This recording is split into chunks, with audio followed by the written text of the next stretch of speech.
Oke, selamat pagi Ibu-ibu. Masih semangat? Masih.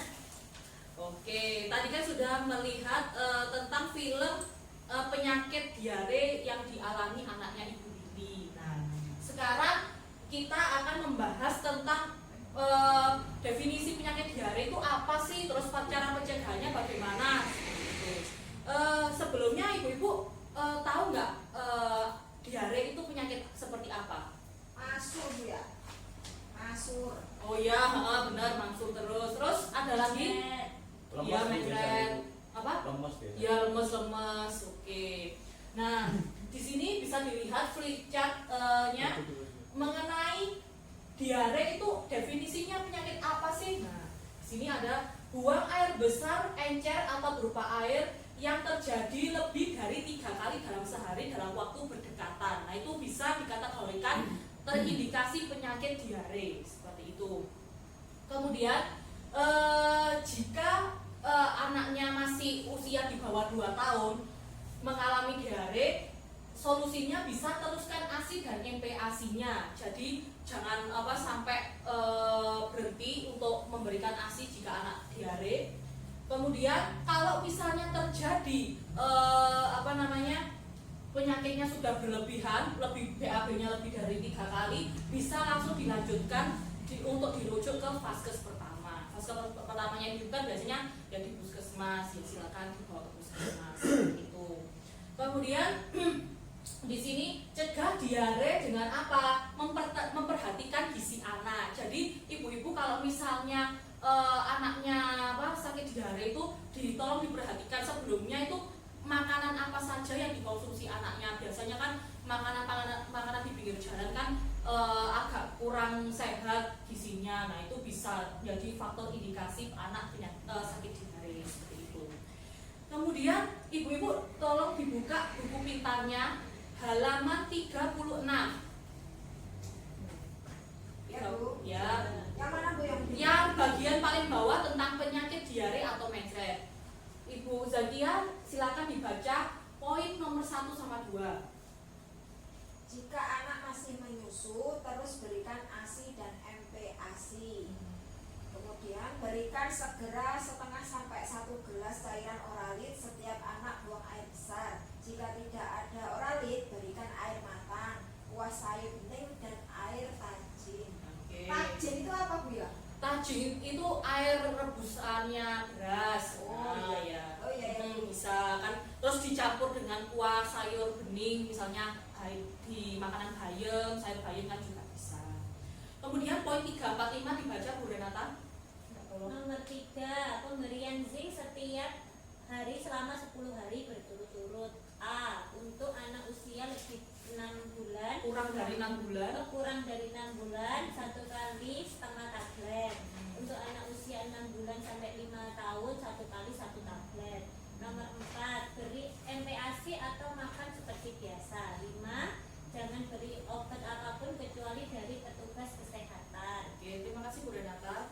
Nah, di sini kan pemberian tablet zinc. Tablet zinc ini biasanya didapatkan di posyandu ataupun puskesmas. Nah, kalau misalnya usia yang kurang dari 6 bulan tuh diberikannya tuh hanya 1 kali setengah tablet saja. Jadi kalau misalnya dapat tabletnya bulat gitu dipotong setengahnya. Kemudian tetap konsumsi MPASI, dan kalau misalnya sudah sakitnya berlebihan, kalau misalnya ragu, silakan dibawa ke vaskes pertama. Nah, ini ada indikasi-indikasi yang sakit diare yang wajib untuk segera dirujuk di vaskes pertama, yaitu yang paling pojok sendiri ya Bu ya, saya bacakan. Timbulnya demam, jadi diare disertai dengan timbul demam. Nah, itu wajib segera dirujuk ke vaskes pertama. Kemudian ada darah dalam tinja, kemudian diarenya makin parah. Kemudian poin keempat, muntah terus menerus, jadi atau biasanya dinamai muntaber. Poin kelima, anak terlihat sangat haus atau dehidrasi. Poin keenam, anak tidak mau makan dan minum, jadi sudah nggak mau minum obat, makan dan minum sulit. Nah, itu langsung segera dirujuk ke vaskes pertama.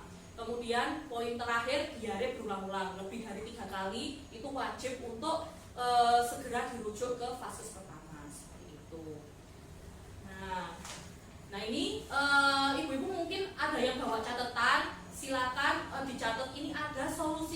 konsumsi jika anak diare. Bisa dicatat ya Bu ya. Iya. Yang poin pertama adalah makan porsi yang kecil. Nah, kalau biasanya ibu-ibu ngasih 1 centong nasinya bisa diberikan seperempat centong saja porsinya, karena kan kondisi perutnya kan masih belum baik seperti itu. Poin kedua yaitu konsumsi buah pisang dan kentang. Pisang dan kentang ini kenapa? Karena mengandung kalium. Kalium itu apa? Zat yang bisa meredakan penyakit diare tersebut, seperti itu. Kemudian minum air rebusan jahe. Selanjutnya poin kelima yaitu jika anak diare itu berikan air putih yang banyak, sebanyak 1 liter setiap 1 sampai 2 jam sekali, karena air putih itu juga baik ya, karena diare itu rata-rata kan anak tuh menderita dehidrasi. Dehidrasi itu apa? Kekurangan air, jadi wajib minum air putih. Kemudian kalau misalnya anak kecil kan biasanya air putih kan ini ya Bu ya, susah gitu ya, bisa disertai dengan minum jus buah segar, boleh silakan. Poin keenam, mengkonsumsi wortel. Nah, wortel itu juga baik untuk seratnya, vitaminnya dapat juga. Itu wortelnya nanti di blender hingga sampai halus, jangan dicampuri gula ataupun bahan-bahan lainnya. Poin ketujuh, berikan daging kukus seperti sapi ya boleh, daging sapi, ikan juga boleh, daging ayam juga boleh, silakan. Dan yang terakhir adalah bisa diberikan roti gandum. Nah, roti gandum ini biasanya terdapat di minimat-minimat yang dekat-dekat rumah. Seperti itu. Seperti itu Ibu. Bu, ada pertanyaan? Sudah paham ya? Oke. Nah, ini supaya ibu-ibu semangat, bagaimana kalau kita tepuk sehat? Ya ya, ya, biar semua tetap berenergi lagi. Oke? Bareng-bareng ya Bu ya, kan tadi kan sudah dicontohi ya. Bareng-bareng aja Bu ya. Saya mulai 1, 2, 3, tepuk sehat. Cuci tangan.